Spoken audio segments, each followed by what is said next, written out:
Good afternoon. We're here to update New Yorkers about an active shooting incident that took place this morning inside the 36th Street subway station on the N line. I want to begin by assuring the public that there are currently no known explosive devices on our subway trains, and this is not being investigated as an act of terrorism at this time. We can also report that although this was a violent incident, reportedly we have no one with life-threatening injuries as a result of this case. This investigation is only hours old, so please note this information is subject to change. Just before 8:24 this morning, as a Manhattan-bound N train waited to enter the 36th Street station, an individual on that train donned what appeared to be a gas mask. He then took a canister out of his bag and opened it. The train at that time began to fill with smoke. He then opened fire, striking multiple people on the subway and in the platform. Again, we will describe him as an individual. He is being reported as a male black, approximately 5 feet 5 inches tall with a heavy build. He was wearing a green construction type vest and a hooded sweatshirt. The color is gray. At this time, we are working with our federal partners, where we are asking for the public's help. Anyone with information, videos, or photographs, no matter how insignificant they think it may be, is encouraged to call Crime Stoppers at 800-577-TIPS. All calls are strictly confidential. I'd like to turn it over to the FDNY to give information about the victims. Oh, I'm sorry. I apologize. The governor would like to speak now. Governor Hochul, my apologies. Good afternoon. This morning, ordinary New Yorkers woke up in anticipation of a relatively normal day. They left their homes en route to school, en route to their jobs, and to a normal day, as I mentioned. That sense of tranquility and normalness was disrupted, brutally disrupted, by an individual so cold-hearted and depraved of heart that they had no caring about the individuals that they assaulted as they simply went about their daily lives.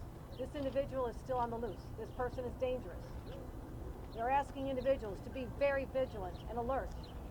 You'll get more reports on specificity as the day goes on. So this is an active shooter situation right now in the city of New York. I just got off the phone with the mayor. He's recovering well. He is monitoring. He's actively engaged in the situation. I wanted to let him know that the people of the entire state of New York stand with the people of this city, this community, and we say no more. No more mass shootings. No more disrupting lives.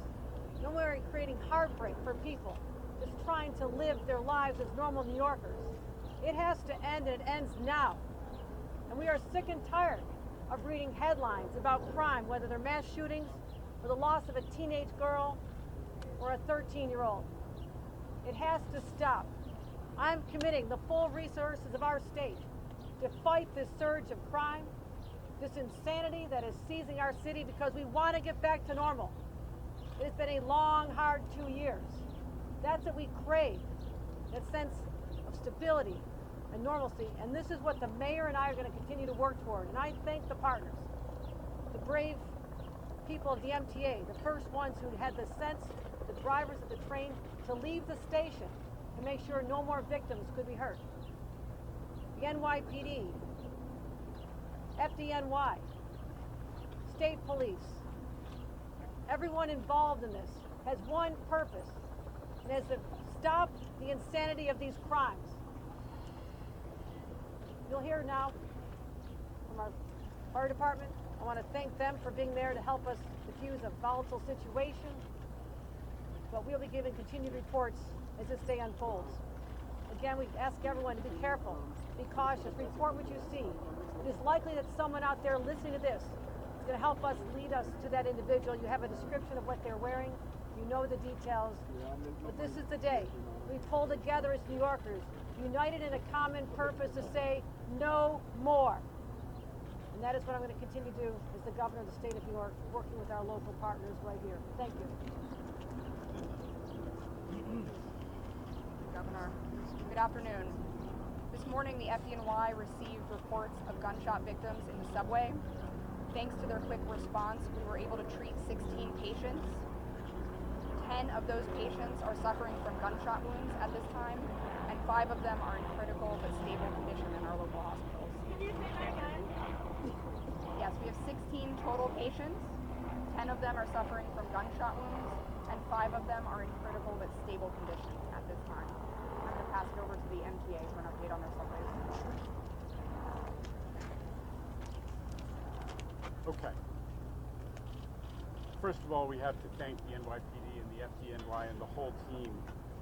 We've done so much to protect us and help immediately to recover from this situation. And I also need to acknowledge the MTA workers who had the foresight to immediately move a train that was on the platform, the R train, out of the station so it could carry people to safety. That was smart thinking. Right now, B service is suspended, W service is suspended. The D and the N and the R are running with suspensions and some shuttle buses. And folks should check the website for latest. Obviously, it's a disrupted day, but a lot of the system is in fact running. I just want to say one thing on a personal note, which is on 9/11, I stood on 4th Avenue and watched people, New Yorkers, come back from that tragedy. And I watched New Yorkers help each other and storekeepers walk out and give people water. That was the same thing we saw on the platform today. We saw New Yorkers in a difficult situation, an emergency, helping each other.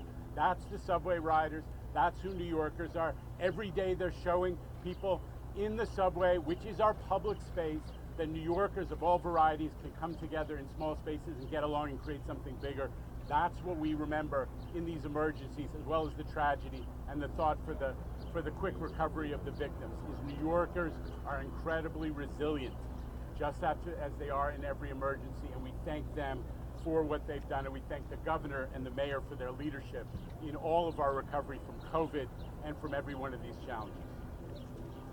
So, just to reiterate, we're going to be very limited in what we are able to answer in questions.